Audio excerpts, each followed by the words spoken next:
Hey, what's up guys? This is Victor with PhoneArena, and today I'm doing a quick video test of the Huawei Mate 10 Lite. It has a dual rear camera and that's what we're testing right now, its video recording capabilities. It records video in 1080p Full HD video resolution. So let's just move the camera around a bit to see how it adjusts to different light, different conditions. Move it up, move it down. And now I will just quickly step out of the frame to see how well it is able to refocus. So now it should be focused on the background. And here's my hand. Let's see if it can focus on my hand.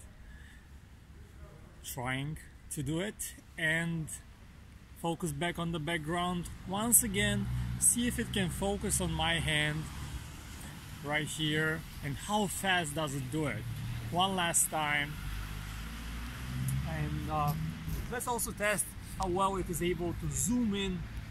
We're recording in 1080p, so the zoom quality will not be as good as 4K, but this is an affordable phone, so let's see how well it does.